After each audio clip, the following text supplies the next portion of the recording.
Hi, everyone. Thanks so much for coming.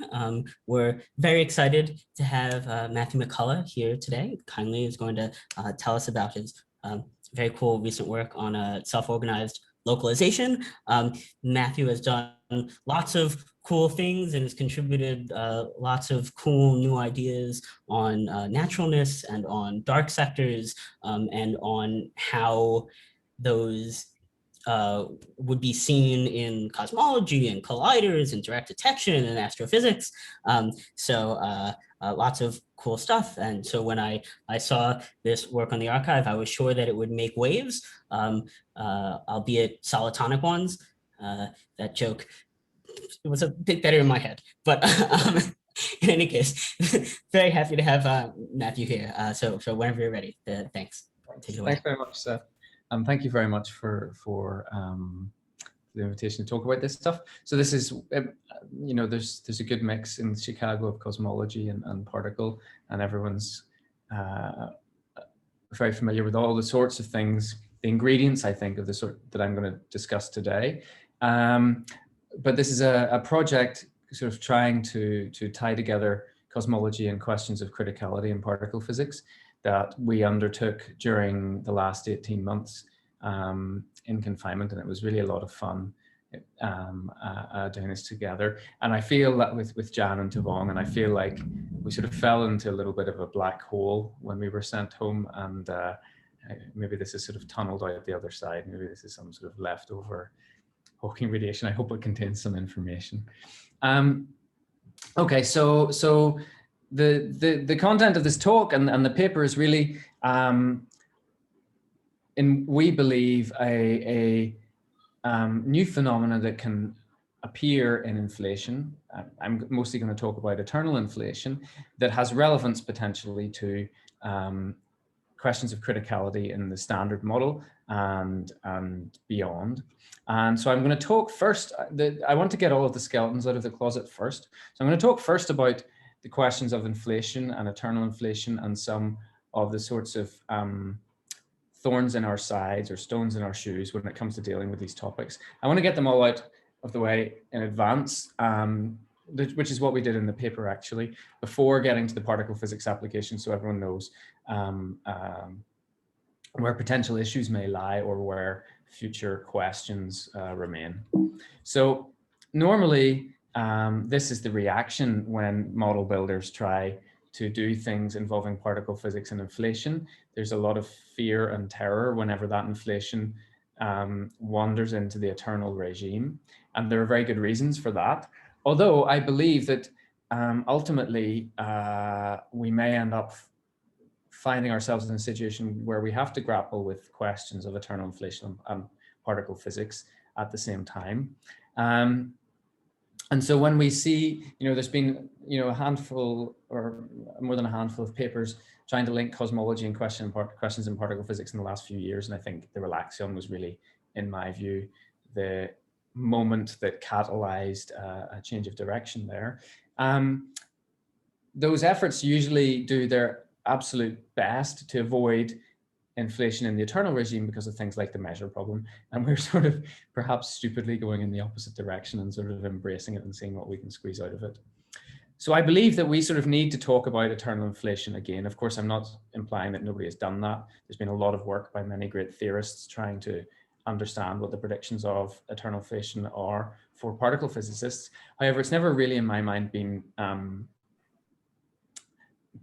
employed so much as a model building tool, more as a sort of source of headaches or an arena in which to ask things like anthropic questions.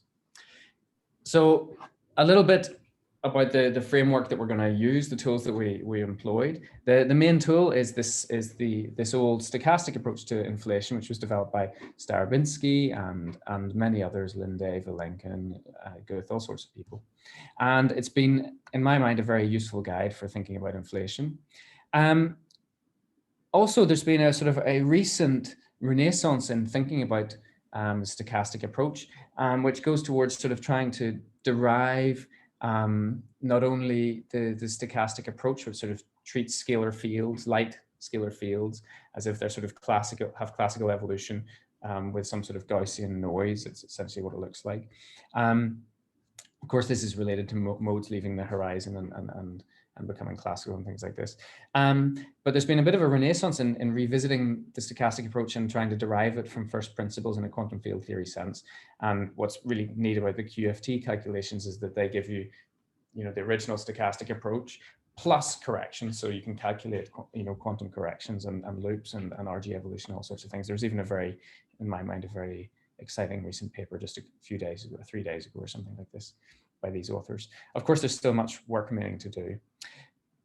So that's sort of on the bright side, but on the less bright side, the stochastic approach has also raised some very, very deep questions.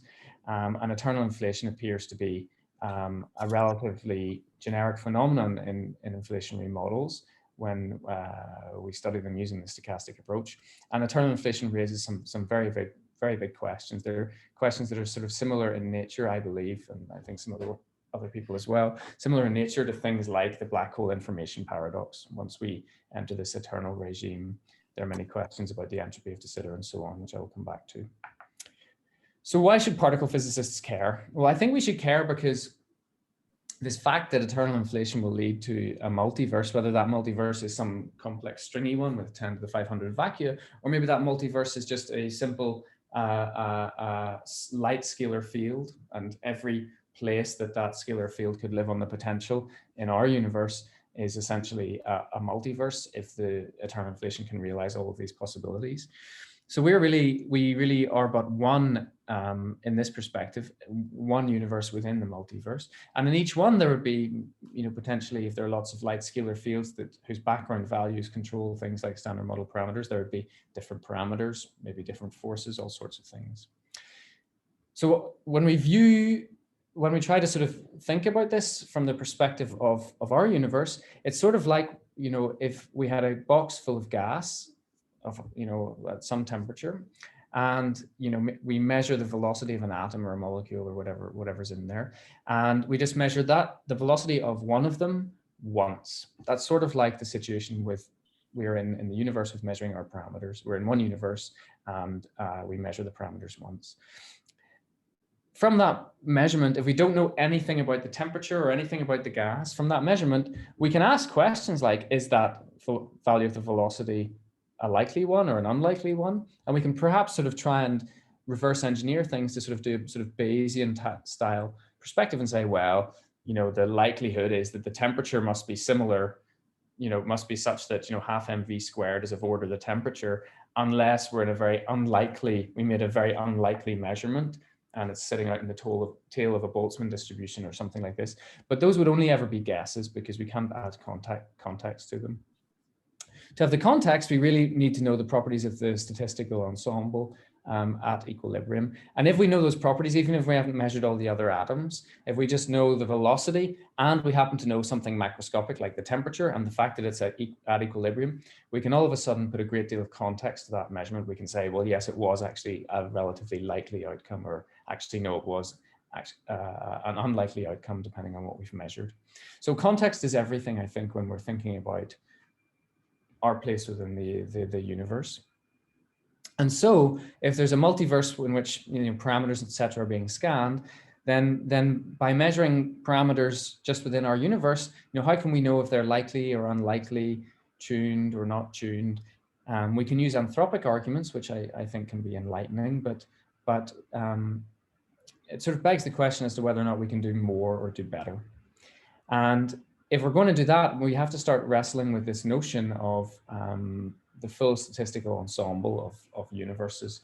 And of course, many people have done this, right? Okay, this is not a new perspective, but I think in the sort of, at least for me, embracing this perspective has changed my views on some questions in particle physics. Okay, so if we want to embrace the ensemble and really start to do sort of what I would call quasi-statistics, it's not really statistics because these are not observables. We cannot go out and measure all of these different Hubble patches. They're beyond our horizon. But we could sort of play the role of a super observer who knows the statistics of the multiverse, or can in principle from some fundamental laws calculate the statistics of the multiverse, and then try to assign some context to the things that we observe in nature in our own universe. So going towards this, we want, some calculational framework. It's a theory involves predictions and equations. It doesn't involve words on their own. And so the stochastic approach offers a possibility to do that. In the stochastic approach, we treat scalar fields like they sort of have a Brownian motion, like a random walk, just like particles in a gas. We can do this on using something like a Langevin equation. Then we can average the outcomes of those Langevin equations. But if we average those outcomes, what we end up with is a Fokker-Planck equation, which is what Starobinsky and co have worked with, and then and many others. And this is what it looks like. So this Fokker-Planck-like equation lets you calculate the probability distribution of field values that you would have for if you average those random walks. And there are important terms. There's a drift term, which follows just from the equation of motion, phi double dot plus 3h phi dot equals v prime. That just follows from this equation here. So that's just the classical drift term. This determines the time evolution. And this term here comes from the quantum side of things. That's why there's an h bar in it. And this term follows from the sort of the random noise. And so given some initial condition, we can put that in. We have to assume some boundary conditions, which I will come back to. And then we can calculate what the probability distribution would be of phi values if those phi's were each taking random walks.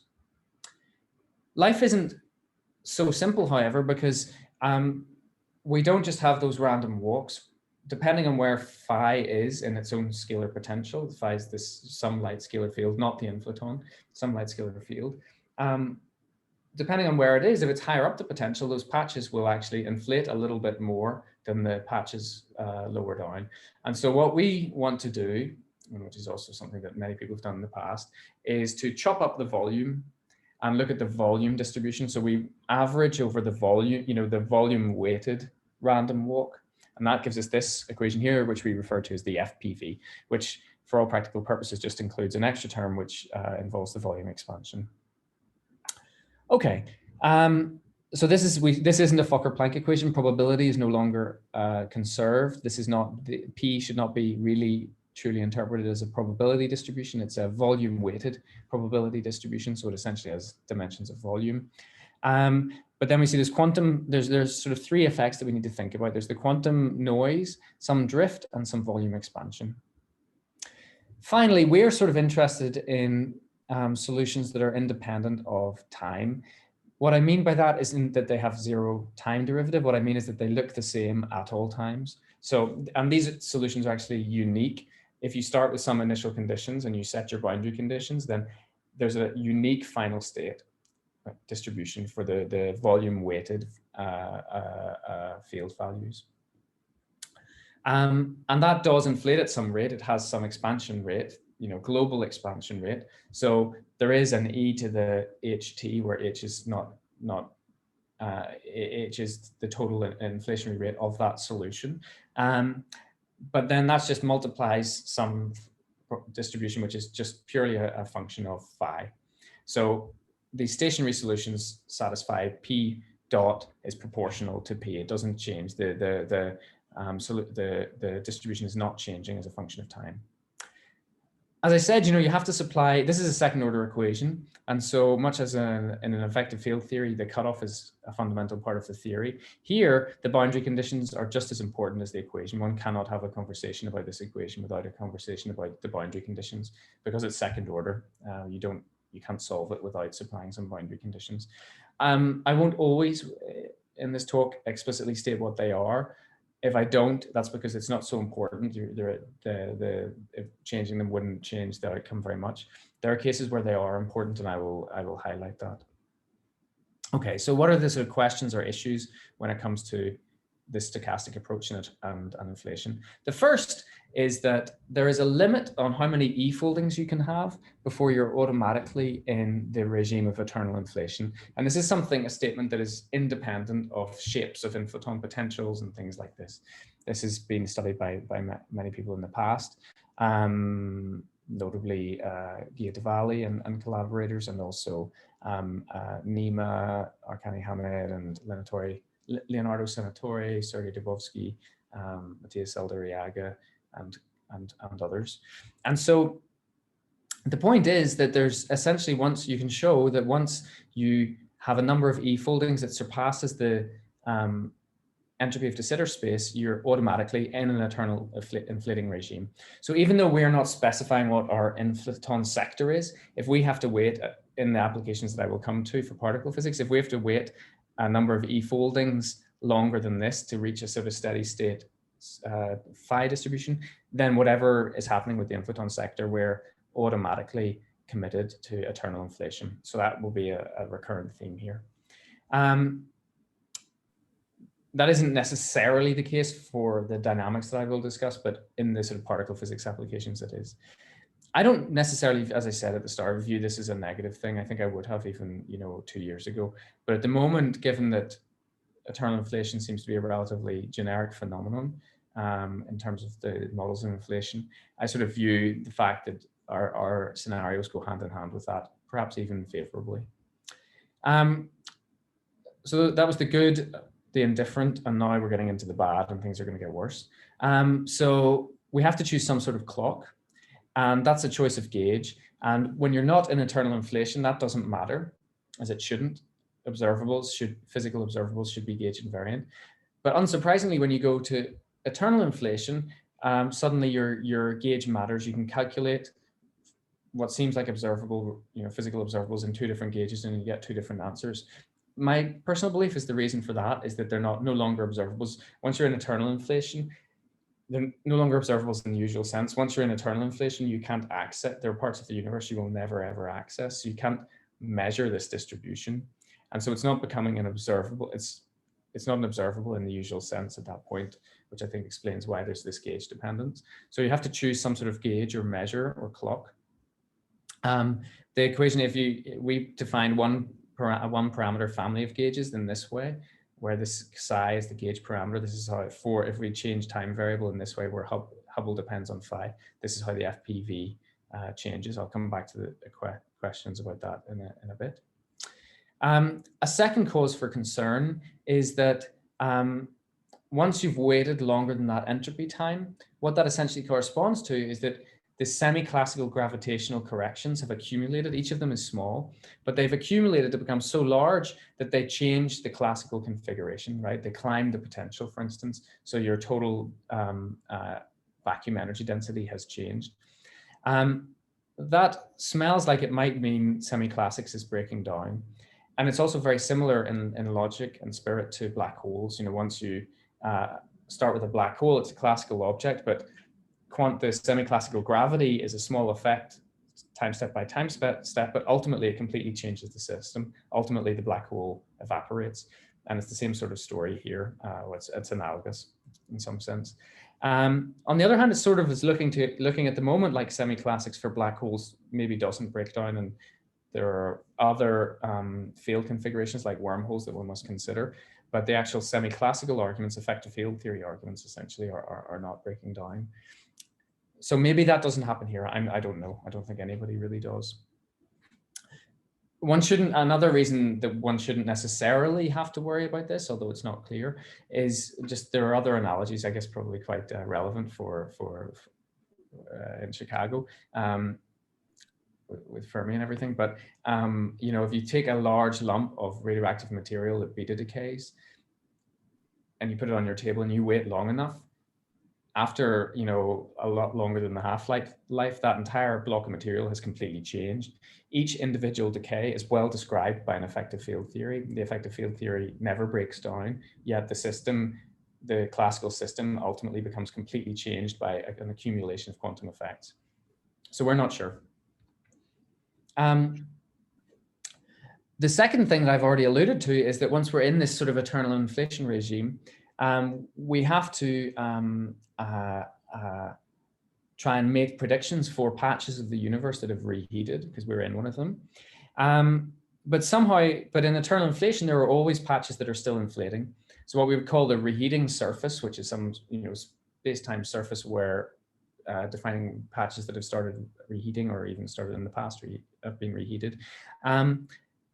This surface is infinite, and it must be then regulated somehow, and how you regulate it determines the sort of answers you will get. So there's a dependence on measure, and I don't think it's clear yet, in my view, from reading the literature, that there is a consensus or any sort of theorem saying which is the right measure.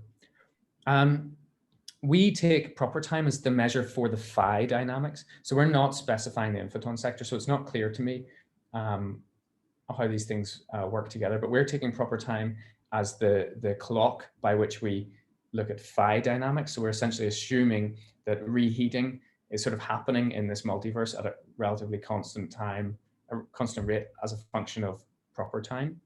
That doesn't necessarily mean, in my view, that we're committed to taking that measure for defining reheated volumes as relates to the inflaton.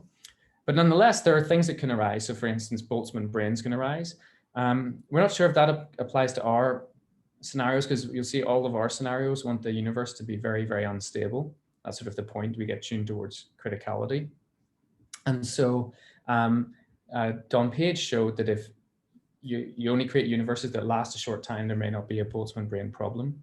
A much more severe issue is the youngness paradox.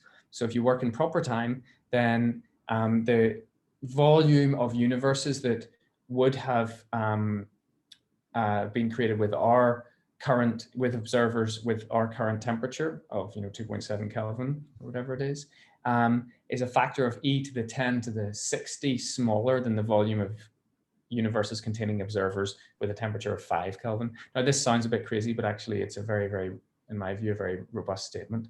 However, again, it's not so clear to us how that applies to the models we're talking about, because that's a measure is applied to inflation, to the inflaton essentially, the inflationary sector, and we're registering phi dynamics in a different way. So I'm not totally sure, but I think this is a serious thing that we ought to think about, and we are thinking about actively.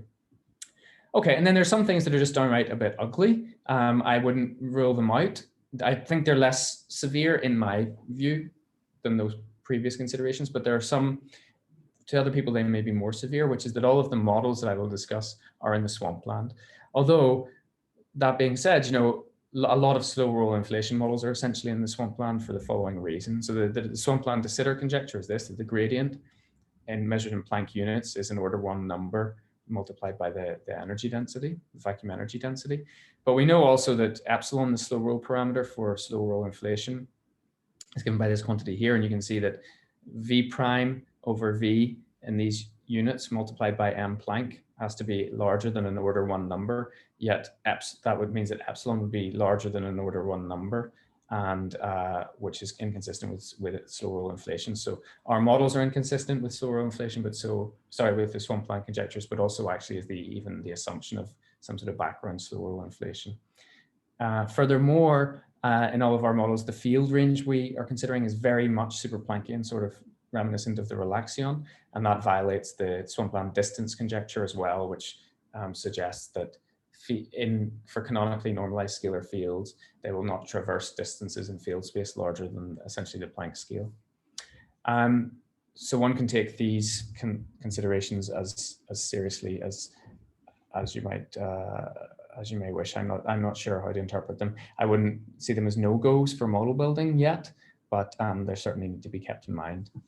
On the other hand, I'm going to try and defend our boldness in sort of embracing all of this madness, which is that, big steps in physics, I'm not claiming that this is necessarily a big step, but just not to dissuade ourselves, big steps in the past have often been made into incomplete versions of theories that involve lots of things like infinities that people argued over. And from quantum mechanics, even something more recent like a model of leptons, Weinberg's very clear he's not sure if non-abelian gauge theories are even renormalizable in the first place, which at that time was considered a very important aspect. So I'm sort of encouraged by looking at the past and how progress was made, and that you don't always have to deliver the entire thing at once into a complete framework. And in fact, it sort of motivates me to think more about the questions like the measure problem and things like this. I think we should really revisit them, because these are maybe akin to the divergences in QED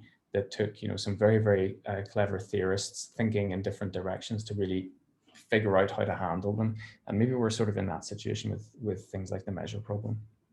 Okay, so now I want to talk about just very briefly about why. Sorry. Yep. can we just go back one sec? So Yeah. the previous slide, the slide prior to this, so you said the field ranges are all transplancian? Is that? Yes, for us, for the models that we use, they will be. So that, I mean, that's a much more severe looking problem than the prior problems. I mean, the Cynic conjecture, one could argue, right, wrong, whatever. It's just some statement about supergravity. But here, there's a lot of evidence in string theory that these models are problematic. Yes. And so this is going to be unavoidable in the class of models you look at? Yes, absolutely. Yeah. It will all be so indeed. So all of the models we will consider will be super Planckian, but I'm not sure. I mean, there are sort of, so I agree that that this looks very difficult from a stringy perspective. One could maybe I could try and use weasel words like, you know, clockworking is one example that sort of tries to get around this, because there's no real super Planckian field excursion, but you can exponentiate. There are effective field theories which essentially exponentiate things to make it look from the very deep IR that you have very exponentially large super Planckian field excursions. I'm not so sure if string theory would want to spit something like that out, and I'm not so sure that that string theory could even spit something like that out. So there are potential from an IR perspective. It's not clear that super Planckian really means super Planckian in the string theory sense, where it's really much more of a fundamentally super Planckian excursion. But yes, I think this is a feature common to all of the models, and it is a problem in string theory. It is a problem for these models in respect to string theory. Okay, so the other, so some observations on, three observations on the standard model. So the first is the CC. So as we know, it looks as if, so I'm referring to the vacuum energy that comes from the electroweak sector, but one could equally well put the QCD vacuum energy in here as well, or some other contributions. But it looks, to all intents and purposes, like somehow there was some extra piece in the scalar potential, sorry, not the scalar, just the potential, sorry, that knew even before the electroweak or QCD phase transitions had occurred, that knew what the ultimate final vacuum energy at very low temperatures was going to be in the standard model, and it was designed just to cancel that well in advance. For me, this is, well, for everyone, right? This is the cosmological constant problem. It's really surprising, and so we are sort of inflating now with a time scale of order 10 to the 18 seconds or something like that. But it should really be much more rapid, or crunching much more rapidly if this weren't to have happened. And so I view this as a question of criticality. There are two violently different phases of gravity depending on the size of the vacuum energy, scale of the vacuum energy, and somehow we're just balanced on a knife's edge between the two of them, which is very puzzling. Puzzle number two is that the Higgs sector of the standard model appears to also be balanced between two phases, i.e. at a critical point. And this is because, I'm sure everybody knows this, but I'll just go quickly through. This is because the quartic coupling in the standard model, the Higgs quartic coupling, runs from positive values to negative values. So that's the thing that's multiplying h to the 4. So what that means for the potential is the potential at small field values has a local minimum, which is the one that we exist in. And then it goes up like Higgs to the 4, but then ultimately it will come back down through 0 and go negative.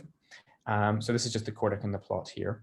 And when you study the parameters that have been measured at the LHC, for instance, and you just RG evolve in terms of the field distance to large field values, you see that the standard model is balanced delicately in this very critical state. It's not stable and it's not unstable. So stable would be if the quartic never turned over, never went through 0, so it just stayed positive the whole time. Then our local minimum would be exactly stable.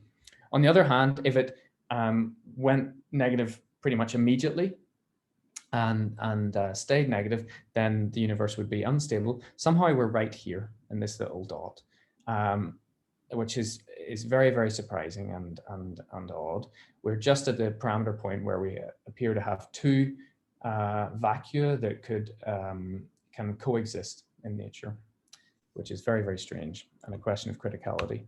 And the third, which I'm sure... Sorry, Matthew, this assumes no new physics until 10 to the 10 GeV. That is a very strong assumption, right? So then, yes, so you're extrapolating what you know from these very tiny energies to very large energies. Yes. That sounds somewhat strange to me. Well, I mean, so there could be new physics, and then maybe we should go and get it. But my point is, I mean, similarly, the standard model parameters are odd, because imagine there's some new physics at like 10 to the 7 GeV, which kicks in and totally changes the story. Why would it have spat out? Why would we still then, so then there's no criticality, right? Why then in the standard model, when we go to low energies, does it look from the low energy perspective that if you extrapolate out, that you're just in this special point here? It's still a very strange. Yes, maybe just a coincidence, right? Maybe, yes. Or maybe you could read something from there, but so for all what I know, then.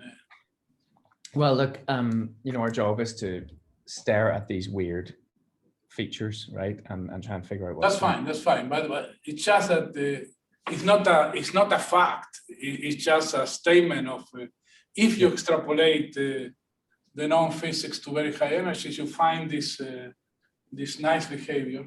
Then that is strange, but it's not necessary, right? So, no, absolutely. But similarly, I mean, for the CC, you could have anthropics. You know, and for the hierarchy problem, there could be. Well, yes. So fine. So all of these points, I'm just making them as observations about the standard model. If we introduce new physics, then in any of these cases, then everything changes. So the last one is the Higgs sector. So, you know, typically for scalars, that if there's a scalar that's light in nature, there's some symmetry behind that. You know, we know this. By light, I mean lighter than the scale at which some microscopic UV completion kicks in, and that lets you then calculate the IR parameters from that UV theory. So in this case, this would be the chiral Lagrangian being calculable from QCD, which is the more fundamental theory. The same applies to Landau-Ginzburg, for instance, where you can calculate the value of the scalar condensate and things like this, not in Landau-Ginzburg, which is the phenomenological IR model, but in BCS theory, right? And the same thing happens there. I mean, it's not in a relativistic four-dimensional sense, so the story is of course different, but there are no surprises there. The macroscopic IR parameters are of the typical scales that you would expect from the microscopic theory.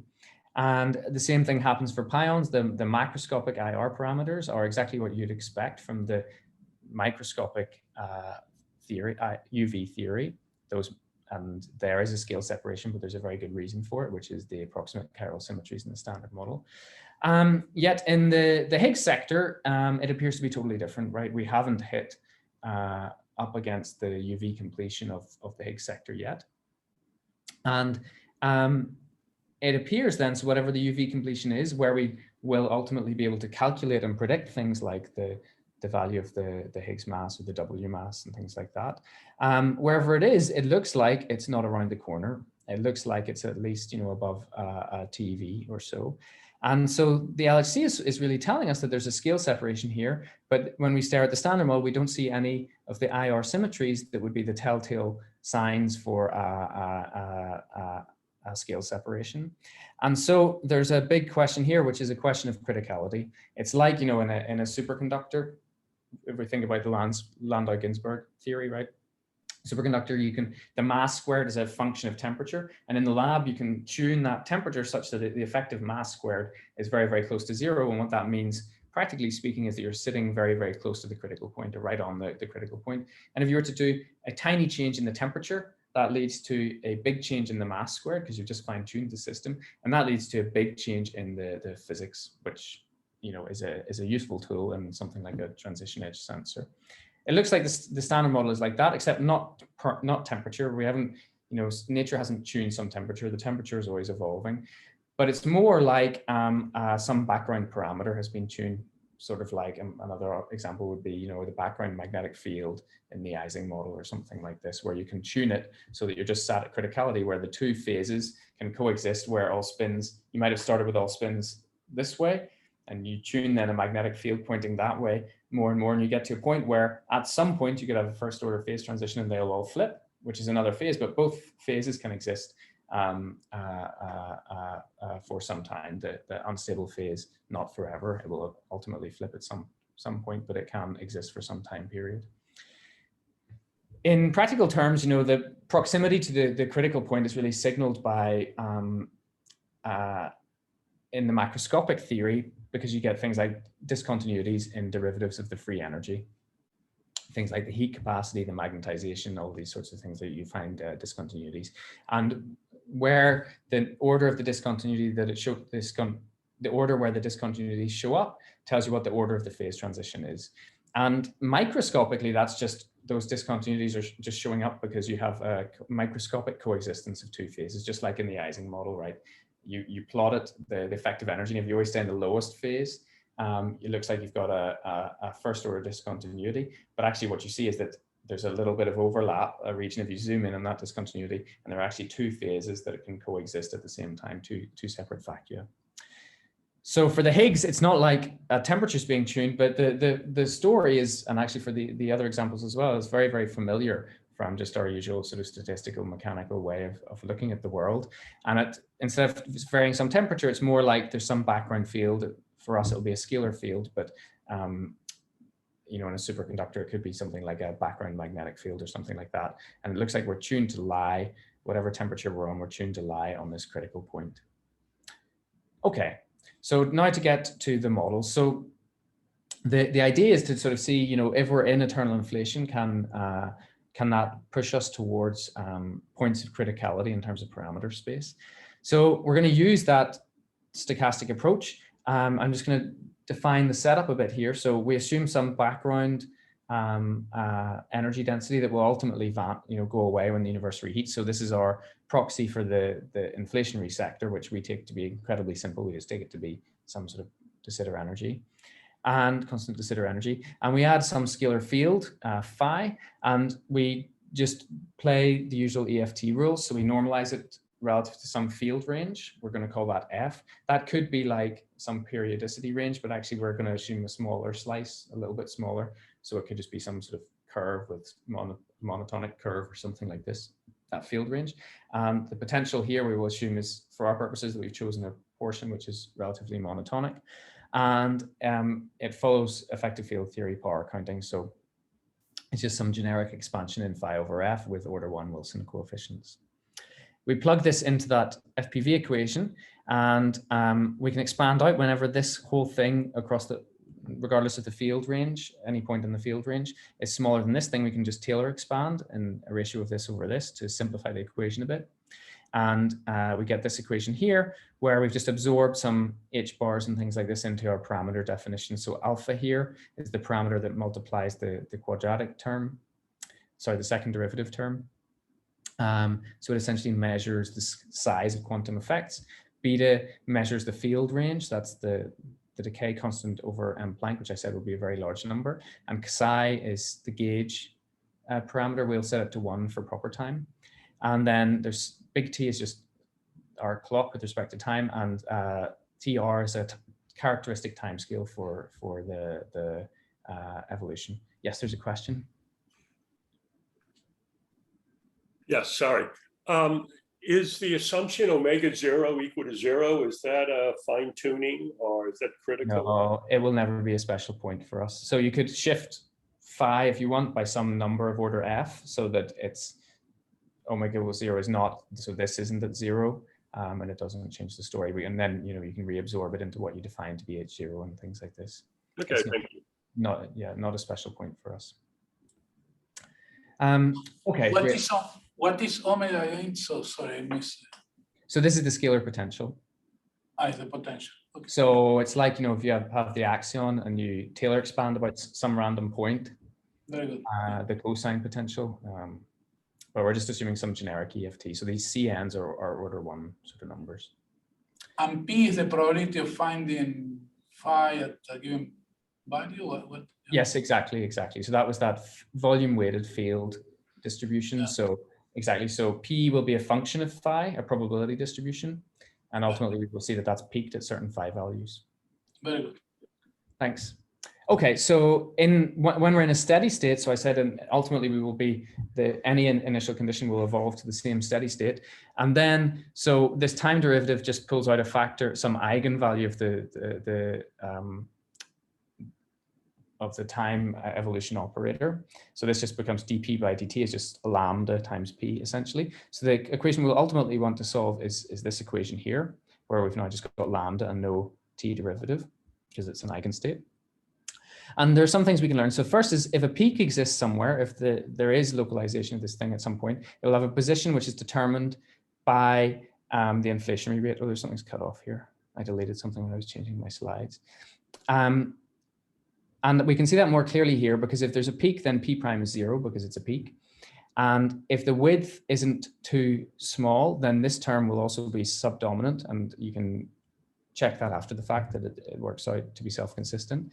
And then the position of the peak will entirely be determined by this equation here. And if beta is larger than 1, so this is super Planckian field excursions, then this term is bigger than this one. So lambda is entirely determining the position of the peak, the value of omega, which is the scalar potential that the peak will sit at. Now we can understand that. So basically, in terms of pictures, if this was what this potential looks like, and there's a peak at some point, it will be at this point where omega of var phi is lambda over beta. This looks like just equations, but it's very, very intuitive. If there's a peak localized at some point, then all the field values will be at that point. And then so the height of the potential at that point will determine the inflationary rate. So that was the e to the lambda t in those parameters. So it's sort of super dumb, but if there's a peak at some point, then the whole system has to be inflating with a Hubble parameter, which is consistent with the position of that peak, because all the phi values in the universe take on that value.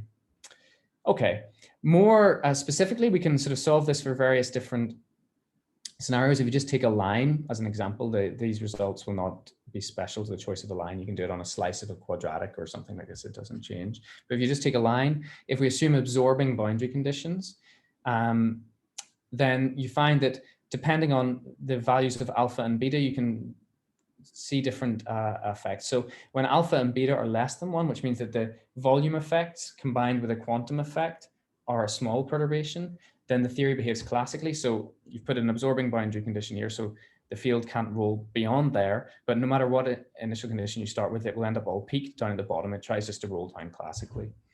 On the other hand, if alpha and beta are larger than, alpha beta is larger than 1, that means that a quantum effect, a quantum fluctuation, plus the volume expansion can make the field climb, and it will settle up here. So we've just solved the equation exactly here, but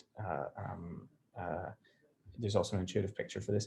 And when alpha squared beta is larger than 1, then it'll be peaked right at the top, but with a very, very narrow width, because it's trying to get as far as possible up the top as it can. In parameter space, that maps into these 3 regions here. The rest of these regions aren't so important. This one you can't even across the potential, the change in vacuum energy is larger than the inflationary contribution, so it's not really perturbative. We can't do perturbative expansion. Down here, there's no slow roll. Here, it just behaves like a solution to the Fokker-Planck equation because the volume effects are subdominant. That actually happens in this regime as well. And these are the 3 regimes we're interested in. But the punchline is, when it's in the classical regime, it goes down, and in the quantum regime, it goes up. You can also see this, you can then start getting towards sort of phase transitions. You can look at potentials that have discontinuities. And this is the pyramid potential here. And the same thing happens with the same boundary conditions. In the classical regime, it rolls down to the bottom. I say roll, but this isn't, one shouldn't think of just one field value. You know, for any initial configuration of field values in this sort of multiverse, it would go down to the bottom. And in the quantum regimes, it goes up to the top. So Matthew, just to make sure, I think you're at a key point, and I don't want to fall behind. Can you repeat just the intuitive picture for why quantum effects, the quantum volume regime pushes the fields up the potential? Yes, okay. So it doesn't necessarily, I don't think it intuitively tells you that it will go up, but it tells you it will have a big effect. Because this is like, So the quantum effects alpha are always smaller than 1 for us. So they're small. So in the Fokker-Planck equation, the behavior will all be sort of classical. But then when in the volume-weighted Fokker-Planck equation, you could have a quantum fluctuation that takes you up the potential. And then an effect, of course, under the volume expansion, which then means that the volume after inflating that upward fluctuation, that actually that volume becomes bigger than what would have happened had you gone down. And so the volume effects are becoming important. So there's an interplay. So alpha times beta, you know, the product of the two effects, if that is larger than 1 in this equation, then you will start to see non-trivial combinations of volume and quantum effects. And because volume effects make the higher points inflate more, that is sort of dragging you up the potential. I see. Thank you. That was very helpful. Thank you. Cheers. Okay. Back to measures again, you know, anything where there's a volume effect like this, anything where there's climbing like this will apply to the two models I'm about to discuss. So it's not necessarily, you know, one could choose different measures perhaps. If there are volume effects that make scalar fields go up, then what I'm about to discuss will probably be similar, but we chose this one with proper time. Okay. Also, we can return to that question of the entropy bound, and you see that in the classical regime, it turns out that the time scale for relaxation to a steady state is below the entropy bound, so you're not necessarily assuming eternal inflation, whereas in the quantum regime, when alpha beta is larger than 1, the relaxation time is larger than the switch to eternal inflation. Okay, so putting this to use, the first thing to think of that we thought about is the Higgs quartic again. And if you plot out, if you coupled phi to the Higgs quartic, so if there's a phi Higgs to the 4 coupling, for instance, I rewrote it like this, but it really doesn't matter how you write it, then there are 3 interesting regimes. If the value of the quartic at Higgs quartic, this is now at the cutoff, so that's a function of phi, and then there's just the phi potential. If the value of the Higgs quartic at the cutoff is too negative, it will never run positive when you get to low energies. So the Higgs potential will just look like this. So you can only live in the UV phase. The Higgs will always immediately just roll down to the bottom for those phi values. If the phi value is such that the Higgs quartic at the cutoff is positive, then it will always run down and be positive. So there's no, that's this red curve here. So in terms of that range of phi values, you can only live in the Higgs IR phase. But there are ranges of phi, the phi potential where, of phi, where the Higgs quartic is in the sort of the standard model parameter range, where actually it's neither too negative to not be able to run positive, and it's not positive either. And then you can actually live in either phase, which is the phase what we find ourselves in. You could live in the metastable phase or in the UV phase, where the Higgs VEV has gone out to the UV. Of course, and so we can solve this equation for this class of potentials. You have 2 vacua, so it's a coupled system of equations, but they're coupled through the fact that any field flux that essentially falls off here has to land here. You have to have continuity of patches of volumes of the universe or multiverse or whatever. And so you can solve the 2 FPV equations for these 2 branches with the coupling through, so essentially what turns out to just be relatively basic junction conditions. And you find indeed that the scalar field wants to be peaked right at the top. Now the position of where that top is depends on the Hubble parameter. If the Hubble parameter is very large, you can always push the Higgs over any metastable barrier. So it depends on what the background value of Hubble is. And so we plotted this out. So this is the prediction of this class of theory. So essentially the scalar field just going to the top of its own potential, is that you would lie in this regime here. And where you lie depends on Hubble, and Hubble is in the black fixed contours here. Blue is the instability scale where the quartic runs negative, and black is the Hubble scale. So for Hubble around 10 to the 10, 10 to the 12 GeV, this naturally predicts that actually if it's the standard model and the scalar field, that the universe would be in this, our sector would be in this metastable state that we observe it to be, assuming it's just the standard model. For Higgs naturalness, it actually, our application uses the same properties of the Higgs quartic, but we don't scan the Higgs quartic. So imagine there's just some background EFT potential and we have a coupling to the Higgs quadratic term that scans the mass. Again, there's no, as Rocky asked earlier, there's a question about whether or not we're picking a special origin of parameter space, because that wouldn't be playing by the rules of effective field theory, and we're not. So we've chosen it here so that phi is at m squared equals 0, but you could shift the definition of phi so that the Higgs mass squared has some offset of order m squared, which is the cutoff, and it doesn't change the outcome. But again, looking at the behavior of the quartic, we see 3 separate phases. So if the Higgs mass squared is larger and negative than the instability scale, the value at which the Higgs quartic becomes negative, then even if the Higgs quartic could have been positive in the IR phase for the Higgs, that mass squared is so big that it actually just pushes you over anyway, which is not surprising, right? The mass squared is larger than the instability scale, so it's just a negative quadratic all the way out beyond the instability scale is dominating the potential. So the Higgs, if the Higgs mass squared is too large and negative, the Higgs potential looks like this, and there's only the UV phase, so that's for these values here. If the Higgs mass squared is smaller or positive, then you will always get the IR phase can exist if it's smaller than the instability scale. So you can have this branch here. And if the Higgs mass squared is just about equal to the instability scale, which is where the Higgs quartic runs negative, then you're in this branch. You can be on this branch here where you just have a tiny amount of metastability. If you change it at all, then this would be negative, always running negative, like the blue line there. So the phase diagram for or the scalar potential for phi with both of the vacua looks like this, and the black line is just corresponding to being right at the critical point.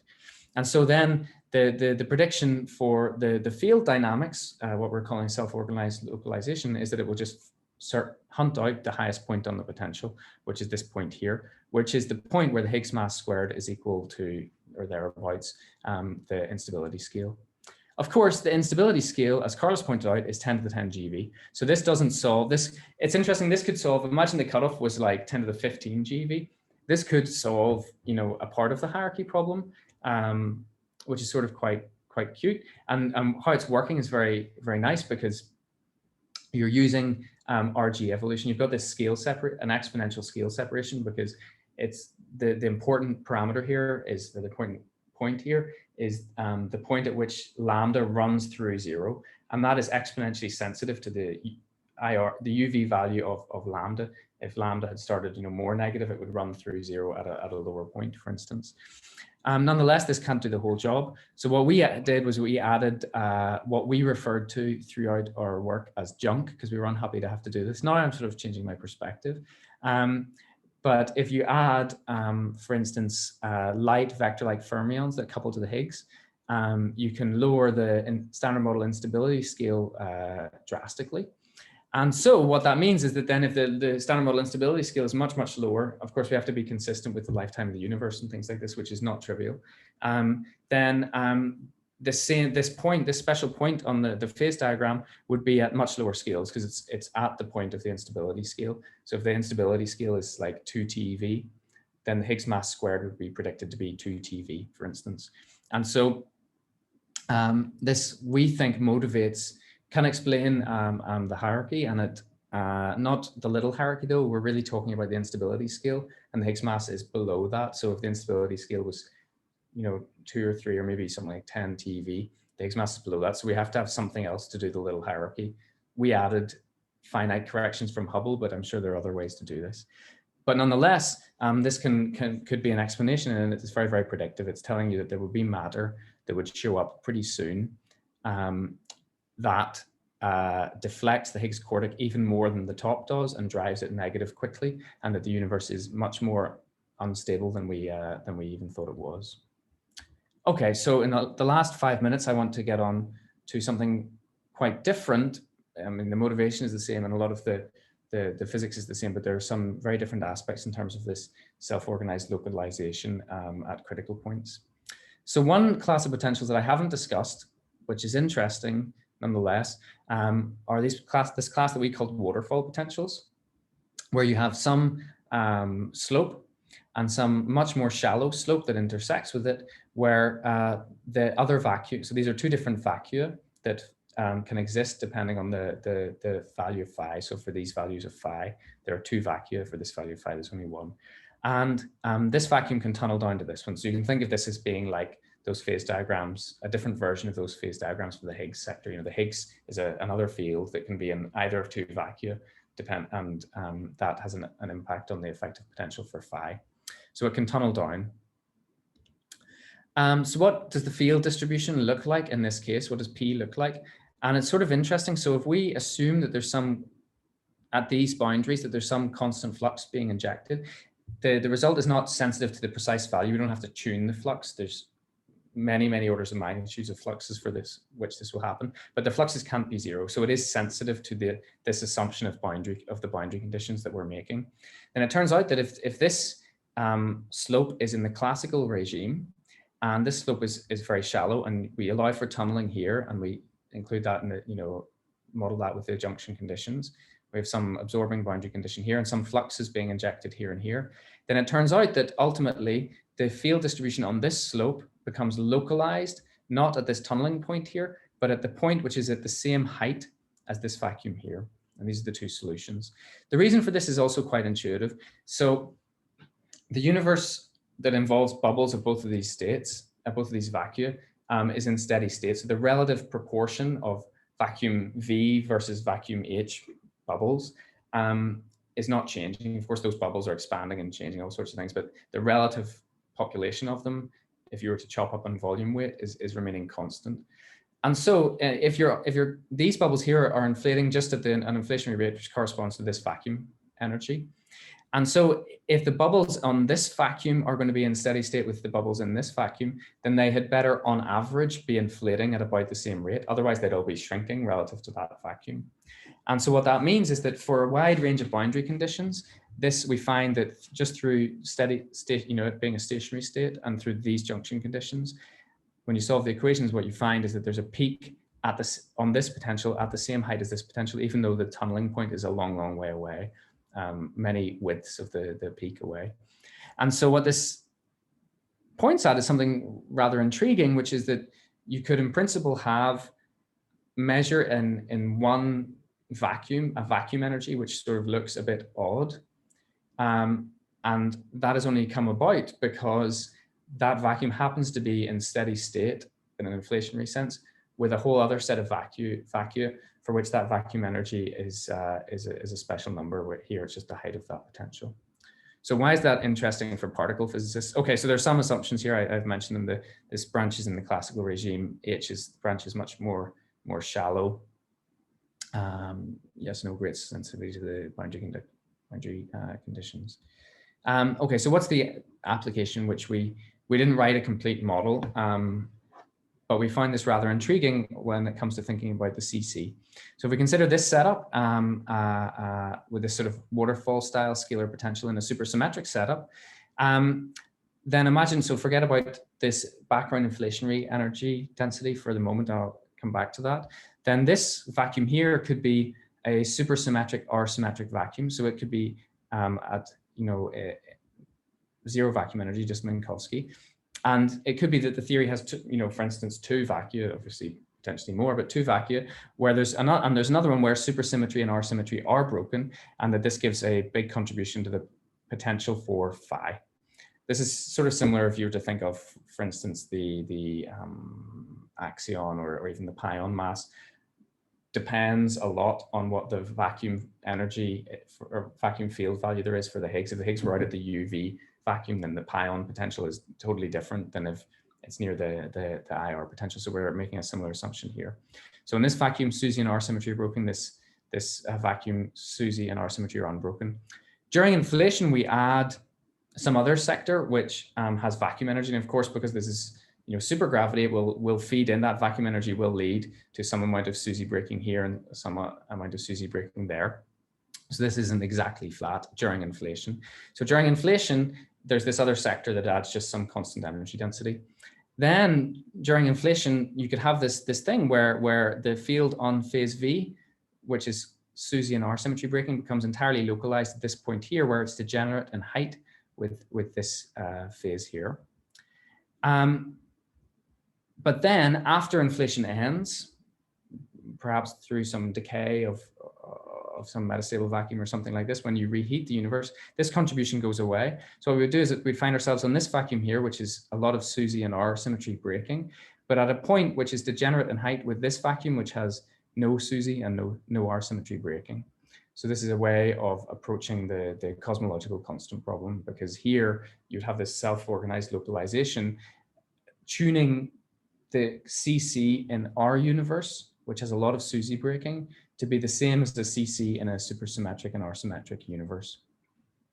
So that's the idea there. We didn't write down a full model. You know, we solved the equations for the coupled equations for these things, but we didn't write down what the full model for phi and the SUSY breaking sectors and so on are. Okay, life after Sol. So what happens after all of this? So for these models, we didn't add any sort of mechanism to trap phi, so it's still on some potential, and it could then still be rolling in the present day.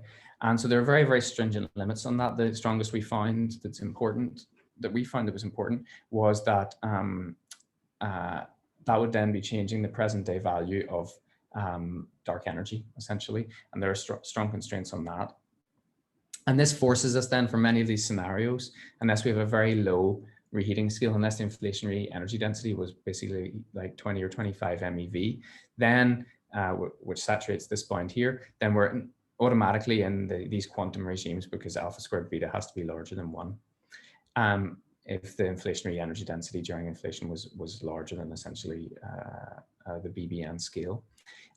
Alternatively, one could add some narrative after inflation, like some wiggles that turn on, sort of like the axion wiggles, to trap this field at some point so it doesn't roll, and then you could play games to try and evade this. We actually just thought that, you know, life was simple anyway, simple enough just with some scalar field coupled in some effective field theories story to the standard model. So we opted for the simple constraint where we just don't want it to be rolling now, so we choose the slope to be shallow enough to satisfy that. But it does make a sort of an experimental prediction, that class of models, which is that the equation of state for dark energy cannot be exactly -1. There's going to be some change of parameters there, change of the energy density. Okay, so I should really wrap up. I'm sorry for running a bit over. So in summary, you know, I think my interpretation at the minute is that, you know, whatever your thoughts are on eternal inflation, it could be that could be a reaction, or maybe just puzzlement.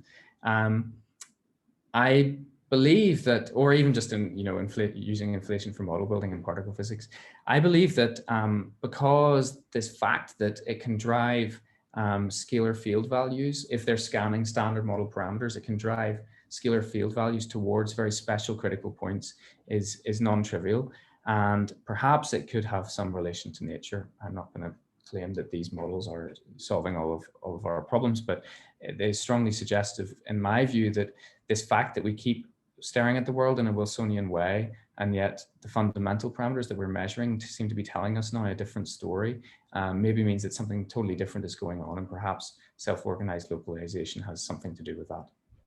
Okay, so I'll stop there and stop boring you all. Thanks so much, Matthew. That was very exciting, very interesting. Well, I'll clap for everyone, but I certainly have questions, but let me first throw it open to anyone else.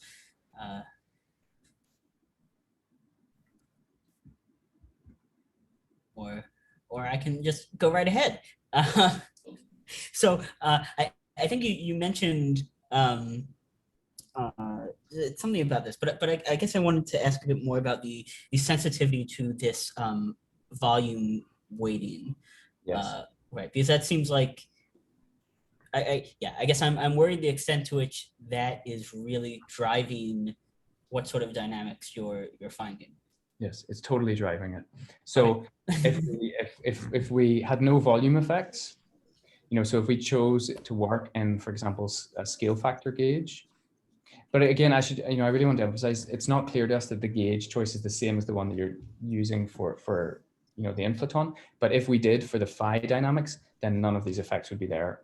Essentially, all of it was, you know, the volume effects for climbing to the top of the potential was coming, that was volume effects. And also in that thing, that waterfall case, it was because the height of the potential was the same. And that's the volume of inflationary effects, again, the volume effects.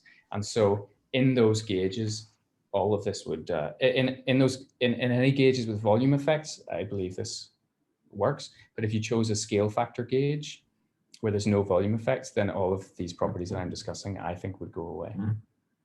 So then I think that's an assumption. Should I think that's an assumption on the inflationary landscape, like that you're not accounting for maybe you randomly jump into some region of the of moduli space that just isn't at all what life could not possibly be something that harbors life, and just volume weighting doesn't account for that. Should that? Yeah, I mean, I think it's even simpler than that. You know, the volume weighting was we're choosing our time slicing such that in proper time, these solutions have become stationary and they're not changing. But by a different clock, you know, by E-folding gauge, then these solutions are not stationary by a different clock. So we've made an assumption about what we mean. We've attached a meaning to what stationarity means, whether that's, you know, that the multiverse is then sampling this distribution by, you know, reheating at a constant rate in time or something like that. And this is really, in my view, an open question, and it is absolutely sensitive to essentially how we time slice and how we view stationarity. But I don't have a good, I'm not hiding behind anything. I don't have a good question either way. If that is the time slicing, this is what happens. But if there's no volume effects, then it doesn't. Thank you. Rocky, please. Yeah. Would any of these extensions and considerations of yours have an observable signature that you would expect in CMB or anything like that? Anything special to look for? Yes. So ultimately, when you do, so there would be the changing equation of state of, that's not in CMB though, you'll see weird things in large scale structure because now this scalar would be rolling.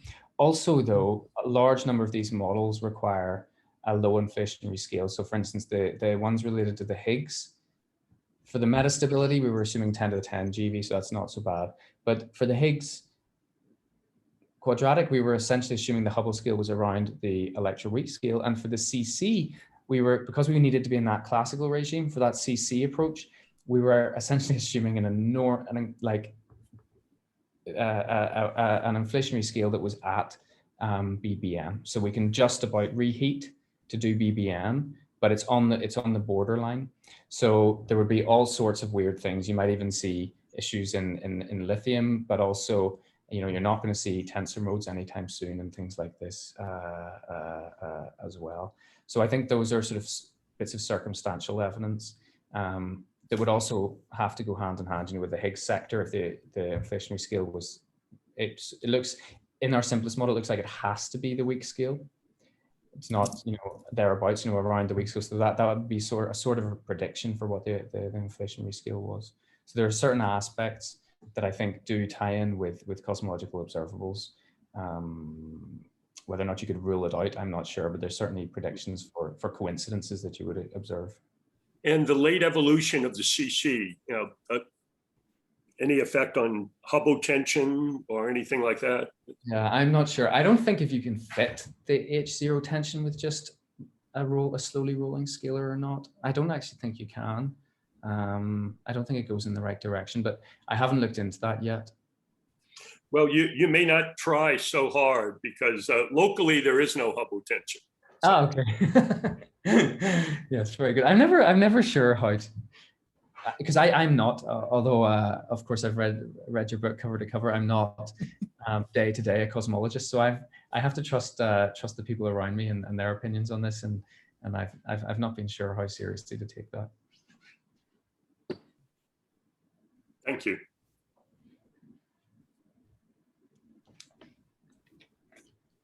So you have this cute scenario where the CC problem is solved by making a non-supersymmetric vacuum degenerate with another that is supersymmetric. So in the non-supersymmetric solutions, how is the CC problem addressed? Is it just or not addressed? Or? So the point is that we are in the non-supersymmetric one. Right. But our vacuum energy will be, the prediction is, so the peak is here. The prediction is that our vacuum energy is degenerate with a supersymmetric vacuum.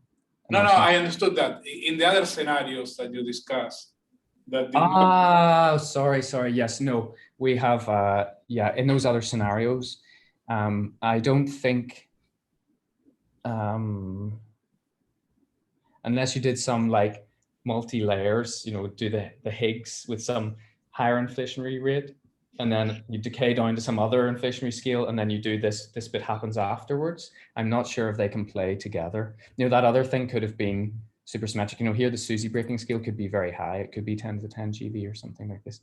So that other thing, for example, for Higgs naturalness, could be embedded in SUSY UV completion with a larger SUSY breaking scale, and this would be explaining the smaller tuning. Whether or not they could play together at the same time or sequentially, I'm not sure. Certainly on the face of it, to get this to work requires a very different inflationary scale, a very different Hubble to the electroweak one.